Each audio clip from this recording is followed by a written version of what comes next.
SM. Krishna ಅವರು ಒಬ್ಬ ಸಮರ್ಥ ಆಡಳಿತಗಾರ. ಬಹಳ ದೀರ್ಘಕಾಲ ಕರ್ನಾಟಕದ ರಾಜಕಾರಣದಲ್ಲಿದ್ದರು. ಬಹುಶಃ ಒಬ್ರು ಇಬ್ರು ಮಾತ್ರ ಲೋಕಸಭೆಯಲ್ಲಿ, ರಾಜ್ಯಸಭೆಯಲ್ಲಿ, ವಿಧಾನಸಭೆಯಲ್ಲಿ, ವಿಧಾನ ಪರಿಷತ್ನಲ್ಲಿ ಸದಸ್ಯರಾಗಿದ್ದರು. ಇವರು ಕರ್ನಾಟಕದಲ್ಲಿ MLA ಆಗಿದ್ರು, ಮಂತ್ರಿ ಆಗಿದ್ರು, ಮುಖ್ಯಮಂತ್ರಿ ಆಗಿದ್ರು, ಆಮೇಲೆ ಸ್ಪೀಕರ್ ಆಗಿದ್ರು, ಎರಡೂ ಸದನದ ಸದಸ್ಯರಾಗಿದ್ರು, ಮುಖ್ಯಮಂತ್ರಿ ಆಗಿದ್ರು, ರಾಜ್ಯಸಭಾ ಮೆಂಬರ್ ಆಗಿದ್ರು, ಲೋಕಸಭಾ ಮೆಂಬರ್ ಆಗಿದ್ರು, ಆಮೇಲೆ ಗವರ್ನರ್ ಆಗಿದ್ರು, ಕೇಂದ್ರದ ಸಚಿವರಾಗಿದ್ರು. ಸೊ ಹಿಂಗಾಗಿ ಬಹಳ ಒಂದು ರೀತಿ ಸಜ್ಜನ ರಾಜಕಾರಣಿ, ಮುತ್ಸದ್ದಿ ರಾಜಕಾರಣಿ. ಅವರು ಮುಖ್ಯಮಂತ್ರಿ ಆಗಿರುವಾಗ ಬರಗಾಲ ಎದುರಿಸಬೇಕಾಗಿ ಬಂತು. ಜೊತೆಗೆ ರಾಜ್ಕುಮಾರ್ ಅವರ ಅಪಹರಣ ಆಗಿತ್ತು.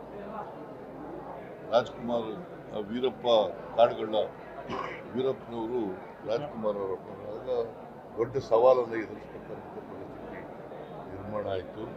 ಅವರು ಮುಖ್ಯಮಂತ್ರಿ ಆಗಿರುವಾಗ ಬಹಳ ಇಂಥ ಕಠಿಣ ಸವಾಲುಗಳನ್ನು ಎದುರಿಸಬೇಕಾದಂಥ ಪರಿಸ್ಥಿತಿ ನಿರ್ಮಾಣ ಆಯಿತು. ಅದನ್ನು ಬಹಳ ಜಾಣ್ಮೆಯಿಂದ ಬಗೆಹರಿಸ್ತಕ್ಕಂಥ ಪ್ರಯತ್ನವನ್ನು ಮಾಡಿದರು. ಅಂಥವರನ್ನು ನಾವು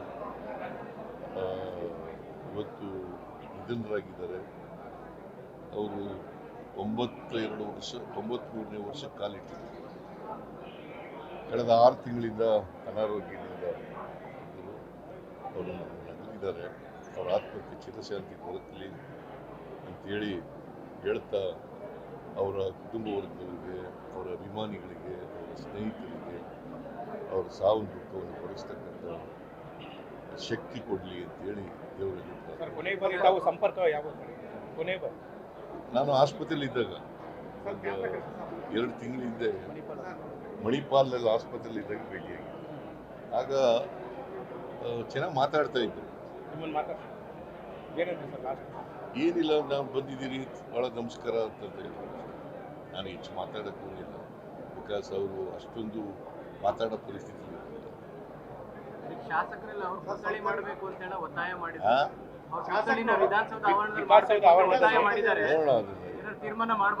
ವಿಧಾನಸೌಧ ಈಗ ಕೂತ್ಕೊಂಡು ಚರ್ಚೆ ಮಾಡ್ತೀವಿ. 3 ದಿನ ಶೋಕ ದಿನಾಚರಣೆ ಮಾಡ್ತಕ್ಕಂಥದ್ದು ಮಾಡಿದ್ದೀವಿ. ಫ್ಲ್ಯಾಗು ಅರ್ಧಕ್ಕೆ ಇಳಿಸ್ತಕ್ಕಂಥ ಕೆಲಸ ಮಾಡಿದ್ದೀವಿ. ಮತ್ತು ನಾಳೆ ರಜಾ ಘೋಷಣೆ ಮಾಡಿದ್ದೀವಿ. ಇವತ್ತು ಅಸೆಂಬ್ಲಿ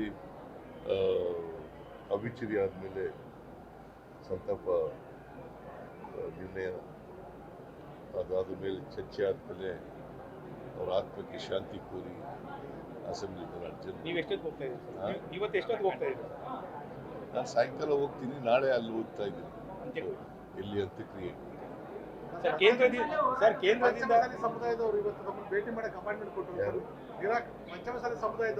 ಅವರು ಬರಕ್ಕೆ ಹೇಳಿದ್ರು, ಬರಲಿಲ್ಲ. ಬರ್ರಿ, ನಾವು 10 ಜನ ಬರ್ರಿ ಮಾತಾಡೋಣ ಅಂತಂದ್ರೆ ಬರಲಿಲ್ಲ. ಅಸೆಂಬ್ಲಿ ಅರ್ಜೆಂಟ್ ಆಯ್ತಲ್ಲ, ಹೋಗ್ತಾ ಇದ್ದೀವಿ. ನಾಳೆ ಅಂತ್ಯಕ್ರಿಯೆ ಸಂದರ್ಭದಲ್ಲಿ ಕೇಂದ್ರದ ಕಾಂಗ್ರೆಸ್ ನಾಯಕರು ಯಾರೇ ಬರ್ತಾ ಇದ್ದಾರೆ, ಹೋರಾಟವನ್ನು ಮುಂದುವರಿಸ್ತೀವಿ ಅಂತ ಹೇಳಿದ್ರು.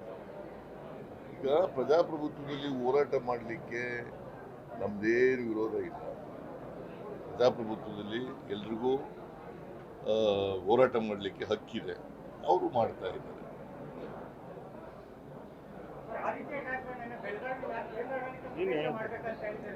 ನಾನು ಹೇಳಿದ್ದೀನಲ್ಲಪ್ಪ,